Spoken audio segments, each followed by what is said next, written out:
Bonjour à toutes et à tous, j'espère que vous allez toutes et tous très bien. Alors aujourd'hui on se retrouve pour le mini-journal de la rédaction de Audrey sur la chaîne des deux sœurs Saint-Zin et complices, je ne sais plus quel nom j'ai changé. Et aujourd'hui on va parler de l'actualité Covid en France qui menace d'être très grave et il va falloir agir fort d'après le ministre de la Santé et le président de la République. Alors aujourd'hui nous allons aborder l'actualité, ce qu'il se passe en ce moment, les nouvelles mesures, le couvre-feu, le port du masque, les gestes barrières et tout ce qu'il y a à savoir d'important. Donc je vous laisse avec le journal de la rédaction. Donc à nouveau, rebonjour à toutes et à tous en espérant que vous allez toutes et tous très bien avec la forme. Alors aujourd'hui, comme vous venez de le comprendre, nous allons aborder l'actualité Covid en France. Donc cette fois-ci, ok, hein, au début j'ai fait un petit peu avec humour la petite musique du journal sur M6, mais là cette fois-ci c'est pas pour moquer du président ni rien que je fais cette vidéo. Je tiens à préciser ça parce qu'avant je faisais des vidéos pour imiter le président, mais là c'est vraiment, faut en parler. Tout le monde, faut que tout le monde, enfin les Français entre guillemets, soient au courant de ce qu'il se passe. Donc j'espère que vous êtes nombreux à me suivre depuis la France et on va pouvoir commencer. Donc tout d'abord, je vous présente cette affiche que j'ai fait. Donc je dois aussi vous dire que ça va être sûrement la vidéo la moins travaillée de ma chaîne, puisqu'après je vais simplement lire sur ma tablette du texte et vous mettre au courant de plein de choses importantes. Donc là, je vais vous lire ce que j'ai écrit. Donc, info trouvable et mise à jour chaque jour sur Google. Donc voilà, c'est trouvable sur Google. Ensuite, coronavirus France. La situation s'aggrave, il va falloir agir fort. C'est bien la phrase qu'il y a écrite. Voilà, j'ai même souligné fort. Ensuite, j'ai mis entre guillemets écrit le lundi 26 octobre 2020 à 20h11. Voilà, j'ai pas perdu de temps, j'ai tout noté. Covid-19 en direct. La France enregistre 26 771 nouveaux cas de coronavirus et de 257 décès en 24 heures. Voilà ce qu'on nous dit. Le président réunit deux conseils de défense mardi et mercredi. Le maire de Nice évoque un reconfinement le week-end. Toute l'info, bilan par région. Voilà, le week-end. Donc ça, on va en parler. À savoir, donc sommaire. Là ensuite, je vais vous lire le sommaire qui est sur ma tablette. On va parler des gestes barrières, protocole, masque, nouvelles mesures Covid, couvre-feu, règles des 6, mesures à Paris, carte par zone d'alerte, bilan quotidien, nombre de cas en réanimation, symptômes du coronavirus, nombre de morts, carte de l'épidémie en temps réel, régions et départements les plus touchés, cluster, taux de reproduction du virus et tests. Voilà ce que nous allons aborder aujourd'hui. Du coup, je peux vous remettre mes lampadaires, c'était pour décorer, voilà. Mettre un petit peu de décoration et nous allons pouvoir commencer. Là, je vous montre le sommaire. J'espère que vous arrivez à l'apercevoir. Voilà, on voit écrit le sommaire. Alors, on va commencer à lire sur les nouvelles mesures Covid. Donc, attention à écouter attentivement si ça vous intéresse. Alors, attendez, parce que ça déjà, c'est pas ça que je veux faire du tout. Voilà, nouvelle mesure Covid. 71 voix contre 35. La prolongation de l'état d'urgence sanitaire. Le texte de loi passera au Sénat ce mercredi. Ce texte de loi autorise le Premier ministre à prendre des mesures limitant la liberté d'aller et venir, la liberté d'entreprendre, ainsi que la liberté de réunion. Nous observons une progression rapide et très préoccupante de l'épidémie. Disons les choses clairement, la situation est grave, a déploré le Premier ministre Jean Castex le 22 octobre qui a annoncé de nouvelles mesures à compter du samedi 24 octobre et pour une durée de 6 semaines. Extension du couvre-feu à 38 départements français et à la Polynésie française. Au total, 54 départements et un département d'outre-mer seront sous couvre-feu, soit 46 millions de Français, entre guillemets 7 Français sur 10, de 21h à 6h du matin. Alors attention, les horaires vont changer. Ce n'est plus 21h, 6h du matin, ça va être 19h, 6h du matin. Mais ça, on va tout voir. Dans tous les territoires, attention, les fêtes privées, mariages, fêtes étudiantes dans les salles polyvalentes sont interdites. Les restaurants doivent tout appliquer le nouveau protocole sanitaire. Dans tous les lieux assis, cinéma, la règle d'un siège sur 2 doit s'appliquer. Dans tous les lieux où on déboue, zoos, centres commerciaux, le nombre de visiteurs est limité à raison de 4 mètres 2 par personne. 4 mètres 2, plus 1 mètre. Le télétravail doit être encouragé à raison de 2 à 3 jours. Encouragé, oui.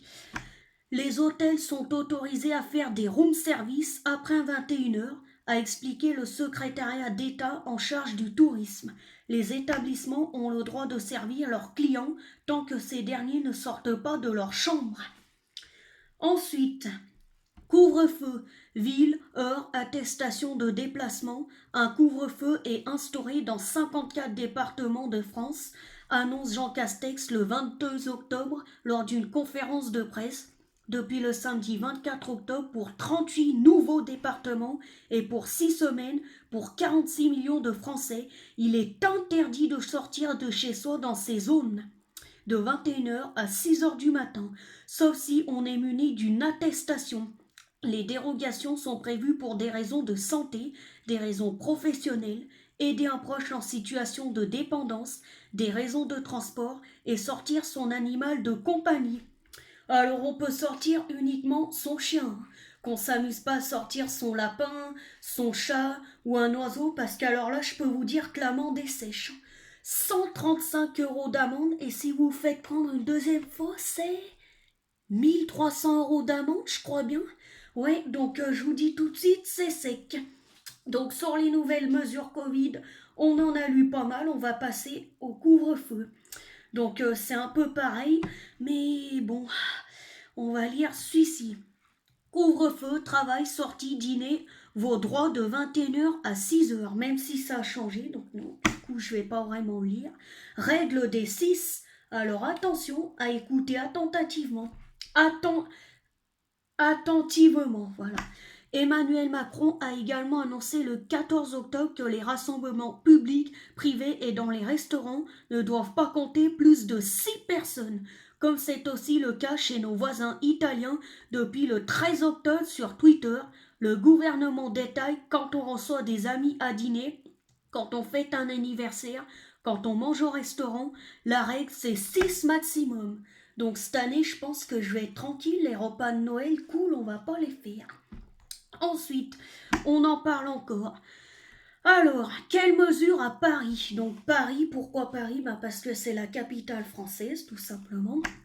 La capitale française était passée en alerte maximale le 6 octobre, mais la situation sanitaire s'est dégradée à Paris et la ville est passée en état d'urgence le samedi 17 octobre à 0h01. Un couvre-feu oblige les Parisiens à rentrer chez eux à 21h et à ne plus ressortir jusqu'à 6h du matin. Sachez bien les Françaises et les Français que dans 2 semaines, voire une je crois bien, on va être confinés tous les week-ends. Et le couvre-feu, mes cocos, ça va être de 19h jusqu'à 6h du matin. Donc en gros, le week-end, tu te dis « Ah, c'est le week-end, je vais faire des sorties, je vais aller voir ma famille, je vais m'amuser, je vais aller me balader en forêt. » Niet, c'est terminé. Et je crois qu'on n'aura même pas le droit à 1 heure par jour. Donc là, ça va commencer à être grave. Et je crois bien, à mon avis, c'est pas sûr qu'on fasse la rentrée. Franchement, c'est vraiment pas sûr. Collégiens, lycéens, ceux qui travaillent à l'université, je pense, je suis pas sûr à 100%, mais en tout cas, on est très proche de la vérité, que notre rentrée, ça nous passe sous le nez et on va rester à la maison télétravail, mes cocos.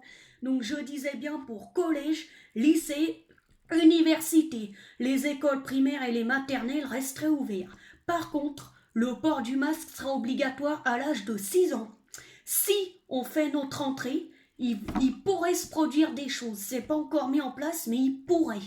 Il pourrait se produire que, vu qu'on est nombreux dans les collèges, lycées, bon là on va mettre l'université à part parce que ça n'a rien à voir. Et voilà, j'y connais pas trop. Dans les collèges par exemple, j'ai entendu dire, et sérieusement j'ai entendu dire, c'est pas trop de bêtises, j'ai l'impression que ça va être mis en place, que si ils laissent les collèges ouverts, eh ben, ils vont dispatcher les classes. Par exemple, dans une classe, on est 30, ils vont faire 15 et 15. Donc 15 passeront une semaine au collège ou au lycée et les 15 autres passeront une semaine dans des salles polyvalentes qui vont ouvrir spécialement pour l'école. On fera des jeux et du travail sur les ordis, d'autres choses. Ça ferait que une semaine un groupe à école, une semaine l'autre est dans des salles, et etc. Ça ferait ça jusqu'à que les mesures empirent ou désempirent, voilà. Donc du coup, ça devient très grave. Alors j'en étais et la ville est passée en état d'urgence le samedi 17 octobre à 0h01. Un couvre-feu oblige les Parisiens à rentrer chez eux à 21h et à ne plus ressortir jusqu'à 6h du matin. Seules les personnes contraintes d'aller travailler le soir ou celles pouvant prouver de nécessité impérieuse ou d'urgence entre guillemets familiale liée à la santé pourront sortir, mais devront pouvoir le justifier via une attestation dérogatoire, explique la préfecture de Paris dans un communiqué publié le 15 octobre. Vous entendez? Comme pour le confinement de 2 mois, là. Enfin là je parle pour les Français, parce que dans les autres pays je sais pas comment ça se passe. Il y en a, ils ont été confinés moins d'un mois, plus d'un mois, plus de 2 mois. Enfin c'est le bordel de partout. Ça va être la grande dépression des années 30 bientôt. Alors, qu'est-ce que je voulais dire déjà? Eh ben oui, une attestation dérogatoire de déplacement si vous devez sortir aux heures de couvre-feu. Mais alors faudra que ça soit justifié. C'est-à-dire vous allez pas vous promener dans la rue avec votre lapin ou alors vous dites pas je vais voir des amis. Faut que ça soit pour une vraie raison. Voilà. Donc là on en a assez lu sur la règle des 6. Mesures à Paris, ben on les connaît, on vient de les lire. Ensuite, carte d'alerte par zone. Ah, alors je vous montre ce que c'est la carte d'alerte. C'est ça la carte d'alerte, voilà. Je pense que vous l'avez nombreusement aperçu. Alors, le ministère de la Santé a mis à jour la carte des zones d'alerte en France suite au passage en état d'urgence sanitaire du pays le samedi 17 octobre, après avoir réparti les territoires en zones vertes, roses, rouges et rouge écarlate. Donc nous, dans ma zone, je ne vais pas vous dire où on habite, nous, notre famille, mais on est en rouge écarlate. Voilà, notre département est rouge écarlate. 54 départements. Donc du coup, oui, j'en étais à vert, rose, rouge et le rouge écarlate. Le 23 septembre, le gouvernement a publié une carte bicolore de la France. Le 17 octobre, en gris, les zones en état d'urgence sanitaire et en rouge, celles aussi en état d'urgence sanitaire, mais avec un couvre-feu. La décision de répartition des territoires entre les différents niveaux d'alerte s'appuie sur l'appréciation du profil épidémiologique de chaque territoire suite à l'analyse de 3 indicateurs produits par Santé publique France. Alors, le taux d'incidence, le nombre de nouveaux cas pour 100 000 habitants sur 7 jours glissant. Vous vous rendez compte? C'est énorme. Le taux d'incidence chez les personnes âgées, le nombre de cas pour 100 000 habitants chez les plus de 65 ans sur 7 jours glissants.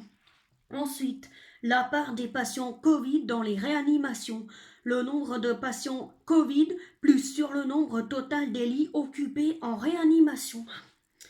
Eh ben dis donc, c'est un sacré virus.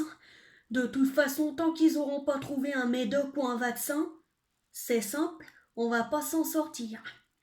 Je suis déçue de dire ça parce que hors caméra, je suis sans arrêt philosophique. Oh mais allez, ça va aller, gna gna gna. Le virus il va partir dans peu de temps et il faut rester positif. Ouais, c'est vrai qu'il y a intérêt à garder la philosophie parce que là ça devient vraiment grave. On parle plus d'une épidémie mais d'une pandémie mes cocos. Parce qu'une épidémie, il se trompe tous les jours en parlant de ça. Une épidémie, ça se propage dans quelques zones, voilà, voire dans plusieurs pays. Sauf que là, on parle d'une pandémie. C'est le monde entier qui est concerné par cette saloperie de virus-là. Alors, bilan quotidien, les derniers chiffres de l'épidémie en France. Vous voyez, ils se trompent. C'est pas une épidémie, mais bon, c'est pas grave. En France métropolitaine, la circulation virale se poursuit à niveau élevé. Les nouvelles hospitalisations et les nouvelles admissions en réanimation poursuivent leur hausse. Le nombre de décès liés au Covid-19 est également en augmentation, notamment dans les établissements de santé. Le nombre de clusters se maintient à des niveaux élevés, mais reste très certainement sous-estimé. L'augmentation du nombre de nouveaux cas confirmés de Covid-19 se poursuit chez les personnes de 75 ans et plus. Le nombre de cas a été multiplié par 4 depuis mi-août, selon les derniers chiffres publiés par le gouvernement au 26 octobre. C'est récent, hein, ce que je lis. Ouh là là là là. 100 165 278 personnes ont été contaminées par le virus, par le coronavirus. Eh ben, faut essayer de pas avoir peur. 35 018 personnes sont décédées en France, plus 257 en 24 heures. Eh ben. 2770 personnes Covid-19 sont en réanimation, plus 186 en 24 heures. 17 784 personnes Covid-19 sont hospitalisées, plus 1307 en 24 heures. 1307. Et même pas on donne une prime à ces pauvres médecins. Ouais, mais bon, là ce que je dis, c'est pas tout à fait juste en fait. Vous savez pourquoi? Si les médecins ont le droit à une prime, il n'y a pas que déjà. Il y a les poubelliers, il y a nos parents aussi. Parce qu'excusez-moi, mais les parents d'enfants, ils ont fait quoi pendant le confinement? Des parents d'enfants comme moi, ou ma soeur, ou des plus petits, des plus grands, ils ont fait quoi? Ils ont pris le rôle des professeurs. Ils nous ont fait à manger tous les jours. Ils ont subi, ils ont dû nous aider au travail, ils ont dû se partager du temps pour nous, ils ont dû nous trouver des occupations, ils ont dû nous faire des choses, ils ont dû faire tellement de choses, plus le ménage, les corvées. Vous imaginez le calvaire que ça a été pour les parents aussi? Mettez-vous à la place aussi des parents, pas que des médecins. Ok, les médecins, ok, ils en font énormément, et si on continue de vivre aujourd'hui, c'est grâce à eux. Mais pas que. On pense aux poubelliers, aux éboueurs, pardon, on pense aux pharmaciens, on pense à ceux qui se manifestent pour lutter contre le Covid, on pense à ceux qui se démerdent jour et nuit, qui dorment même plus pour nous fabriquer un vaccin romaine, on pense aux parents qui éduquent nos enfants et qui ont tout fait pendant le confinement. Vous imaginez? Parents, ils auraient dû être payés. Bah oui, ils ont remplacé les professeurs, les cuisiniers de la cantine, ils ont tout fait. On aurait dit des avaises, des professeurs. Vous imaginez? Ça par contre, ça m'énerve. Mais bon, on va continuer parce que sinon je vais parler de ça jusqu'à la fin. On se reprend. Carte Covid-19 par commune en France, zone rouge, région, monde. Donc je vais vous montrer la carte. Est-ce qu'on peut la voir? Oui. Voilà, je vais vous montrer la carte. Ça, c'est une carte de France. Voilà. Je pense que vous savez ce que c'est qu'une carte de France, mais je préfère la montrer. Alors, on a assez parlé des cartes par zone d'alerte, on va parler du bilan quotidien. Alors, où on en est? Allez, je vais mettre sur pause parce que... Allez, j'ai trouvé. Il va falloir être vraiment très attentif parce que là, c'est le plus important. Covid-19 en direct. Le gouvernement n'écarte pas l'hypothèse d'un reconfinement dans les prochains jours pour enrayer l'épidémie de coronavirus qui ne cesse de s'amplifier. Nouvelles mesures en Alsace, Bretagne, nombre de cas de décès, carte des couvre-feux, actualité du 27 octobre. Alors attention, là ce que je vais lire, c'est pas de la gnognotte. Alors, mise à jour du mardi 27 octobre à 10h28. La France est en train de faire face à une deuxième vague de coronavirus. Je vais rajouter qu'on craignait fortement, particulièrement inquiétante au 26 octobre. Oh oui, au 26 octobre, 26 771 nouveaux cas positifs ont été recensés en seulement 24 heures. En une journée. Et 257 personnes sont décédées. Je le répète, c'est pour que les gens prennent conscience de ce qu'on vit quand même. Parce qu'aller se rassembler à 15 000 dans des fêtes, sans arrêt, s'embrasser, là. Même nous, on n'embrasse plus la famille. Ce matin, on est arrivé, on a fait check. Alors oui, ça paraît pas juste parce que, comme dit mon grand-père, on fait pas la bise, mais quand on fait check, on peut choper un Covid aussi. Enfin, on peut transmettre les microbes. Ce que je veux dire, c'est que les gens, là, qui s'amusent à s'appeler au téléphone et à se dire « Ouais, on organise une fête, viens, on invite toute la famille, les amis et tout. Hein, faut pas se plaindre après, faut pas se plaindre. Hein, on fait n'importe quoi, nous, les Français. Je dis on parce que on fait tous partie du même pays. Alors voilà, désolé pour celles et ceux qui ont rien fait. Je m'excuse. » Les records de contamination et de décès s'enchaînent depuis 5 jours malgré le couvre-feu de 21h à 6h. Et c'est bien pour ça que ça va changer. On va être en prison. Et vous savez quoi, le week-end? On va être con et en plus on va être fin, confiné. Mais moi j'ai pas envie d'être con et en plus d'être fine. Voilà, allez, je recommence avec mes blagues. Donc je recommence la phrase par contre. Alors, de décès s'enchaînent depuis 5 jours, malgré le couvre-feu de 21h à 6h, imposé dans 54 départements français depuis le 24 octobre, et la prolongation de l'état d'urgence sanitaire voté par les députés jusqu'au 16 février 2021, pas 2011. Si la situation ne s'améliore pas, le gouvernement n'écarte pas l'hypothèse d'un reconfinement en France. Alors là, quand je dis reconfinement, cette fois-ci, ça va être pire qu'avant, je pense, parce que la première fois, bon, ok, ça a passé, mais là, ça va être long. Je peux vous dire que les dépressions, ils vont en avoir un sale paquet. On n'a plus le choix. Il faudrait reconfiner pour remettre les pendules à l'heure. Ah ouais, carrément. Arrêter la saturation du système hospitalier. Plus on attend tard pour prendre les bonnes décisions, moins elles seront efficaces rapidement, prévient le PR Eric, comme chef du service des maladies infectieuses à l'hôpital de la Pitié-Salpêtrière. D'ailleurs, il y a eu un problème à la Pitié-Salpêtrière. Il y a quelqu'un qui a dit sur un réseau social que là-bas les médecins foutaient rien. Ça m'a fait mal. Parce que eux, ils ont pas de relâche, pas de vacances. Et oh, moi là, à 15 ans, je suis en vacances tranquille chez moi, eux, ils ont pas de vacances. Pitié-Salpêtrière à Paris. Ah, c'est quoi ça? Non mais ça va pas la tête? Oh là là, d'accord, ça m'a tout enlevé ma page, merci. Alors, interrogé sur France Info ce lundi 26 octobre. Même son de cloche pour Gérald Desmarnins, ministre de l'Intérieur, qui sait s'exprimer sur la France Inter ce mardi matin. L'épidémie est difficile à contrôler. La pandémie. Il faut s'attendre à des décisions difficiles.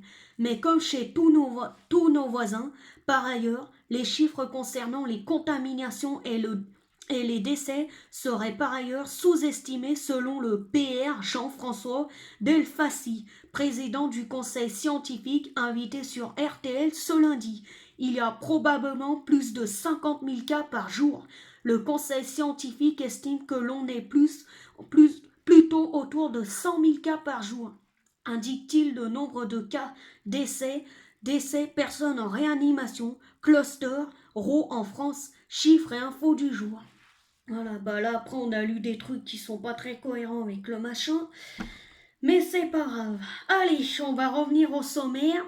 Maintenant on va parler, il y a les régions départementales les plus touchées, cluster, taux de reproduction du virus. On va parler un peu des tests.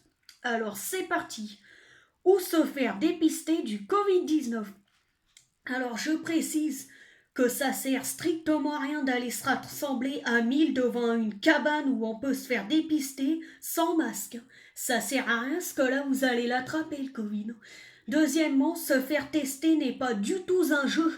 Si vous ne présentez pas de symptômes du Covid, franchement, c'est déconseillé. Après ça, c'est mon opinion.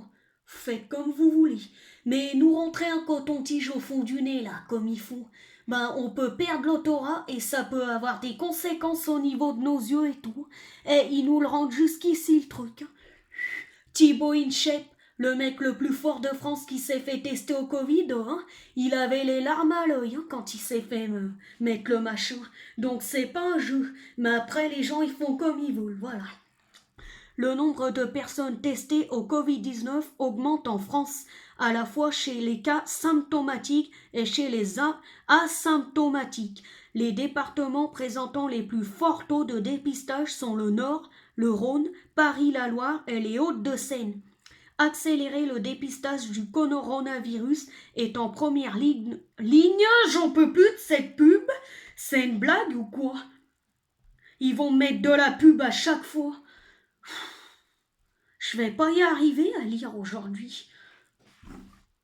Ou encore une publicité, on en était au coup, en fait, où se faire, dépister du Covid-19. Ça arrête pas de bouger, je vais péter un câble. Alors du coup, je vais en lire du début. Le nombre de personnes testées au Covid-19 augmente en France à la fois chez les cas symptomatiques et chez les asymptomatiques. Les départements présentant les plus forts taux de dépistage sont le Nord, le Rhône, Paris, la Loire et les Hauts-de-Seine. Accélérer le dépistage du coronavirus est en première ligne de la stratégie du gouvernement pour isoler rapidement les cas positifs et casser la chaîne de transmission du virus. 590 laboratoires testés par PCR, les Français sur l'ensemble du territoire. Ils vont être suppléés par les pharmaciens et les cabinets de médecine générale autorisés à réaliser des tests antigéniques rapides. Voilà, c'est tout ce que j'ai à vous lire sur le test, puisqu'après on va beaucoup revenir à ce qu'on a lu. Alors, gestes barrières, protocole et masques. Allez, bah ça, on vous le répète bien assez dans les pubs, dans les machins, dans la rue, mais on va quand même en parler. Protocole sanitaire, gestes barrières et masques. Comme il n'y a ni vaccin ni médicament efficace contre le coronavirus, le meilleur moyen de s'en protéger est l'application de mesures barrières. Respect de la distanciation physique minimale d'1 mètre. Port du masque lavable des mains régulier. Réduction des rassemblements. Les personnes âgées ou atteintes de pathologies chroniques, entre guillemets, atteintes respiratoires cardiaques, obésité, diabète, sont appelées à la plus grande prudence tant que le virus circule. Ouais, bah y en a, ils ont pas compris les vieux. Il y en a, ils continuent. Alors, on va parler d'une dernière chose très importante, ce sont les symptômes du coronavirus. Et après, on va en finir avec cette vidéo. Alors, symptômes, dans quel ordre apparaissent-ils? Que faire? Si au début, on ne parlait que de fièvre, toux sèche, rhume, état grippal et de fatigue, les symptômes de l'infection par le coronavirus ont évolué. On sait désormais que le virus peut avoir des effets sur la peau, entre guillemets, urticaire, autre affection dermatologique, la sphère digestive, vomissement, diarrhée, l'odorat, le goût et le cerveau. Allez, on va lire 2 petits textes. Symptômes du coronavirus. Rhume, peau, fatigue, perte de l'audition. Nez bouché, conjonctivite, rhume, boutons sur la peau, anosmie, Et voilà, ça recommence de la pub. Regardez, à chaque fois que je lis, ils m'enlèvent la page, ils mettent de la pub. J'ai pété un câble aujourd'hui, j'en ai marre. Bon, j'en étais à les symptômes. Alors, anosmie, quels sont les symptômes d'une infection Covid-19? Les nouveaux, comme la perte de l'audition, au bout de combien de jours apparaissent-ils? Lesquels en premier chez les jeunes? Que faire? Alors, ben là, on a le petit texte réponse. Syndrome post-Covid, que faire quand les symptômes reviennent? Bon, alors, c'est pas vraiment la réponse, mais bon. Quelques semaines après avoir eu une infection au coronavirus, généralement bénignes, des patients se plaignent d'une résurgence de leurs symptômes, surtout des femmes. On parle du syndrome post-Covid. Que faire? Conseil avec le docteur Nicolas Barizien, chef du service de médecine physique et de réadaptation à l'hôpital Foch de Suresnes. Voilà. Alors, si vous présentez des symptômes, toux, fièvre, mal de tête, évitez les contacts, restez à domicile, prenez du paracétamol si besoin, et c'est pas un bonbon, appelez un médecin pour prendre rendez-vous dans l'éventualité qu'il vous fasse passer un test de dépistage. Bon, alors, ça va être la fin sur ce d'avoir fait une petite actualité Covid. J'ai envie de dire un petit peu merdique, voilà. Pas être trop vulgaire non plus, un petit peu bordélique, voilà, j'en rajoute un peu. Bah, j'ai bafouillé à des moments, enfin bref, j'ai cherché mes machins, mais c'est pas grave.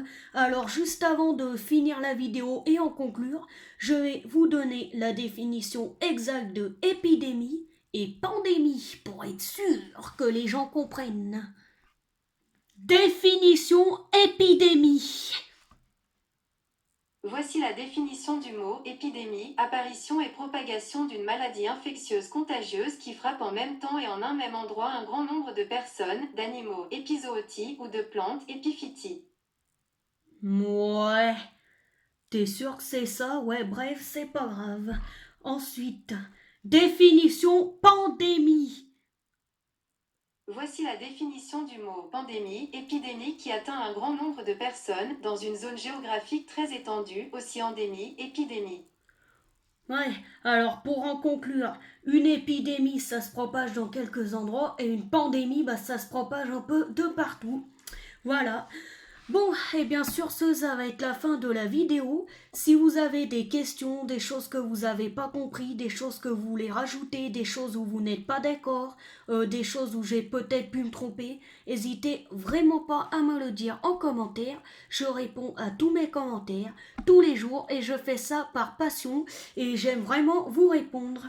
Oh tiens, j'ai envie de vous montrer mon fond d'écran. Il bouge mon fond d'écran. Voilà, on peut donner à manger aux poissons. Attendez, ils vont venir les poissons. Voilà, il y a les poissons. Bon, allez, cette fois-ci, au revoir à toutes et à tous. Et surtout, prenez soin de vous. Et j'espère vraiment que cette actu Covid aura pu servir à quelques personnes. Quelques personnes qui ont appris l'actualité récente, comme moi hier soir, qui était choquée d'apprendre de la bouche d'une amie à mes parents, comme quoi dans 15 jours ou une semaine, on allait être confiné le week-end et que le couvre-feu allait commencer à 18h. Étant donné que ça m'a assez énervé de ne pas avoir été au courant avant, j'ai donc pris la décision de faire cette petite vidéo pour informer déjà mes abonnés, pour informer aussi les Français, voilà. Les Français, c'est pas que je suis raciste avec les autres pays, mais bon, je parle de France parce que j'habite en France. Voilà, j'habite quelque part en France. Et bien sur ce, cette fois-ci, au revoir, vraiment. Au revoir cette fois-ci. Hein. C'est pas comme si j'allais continuer à faire n'importe quoi.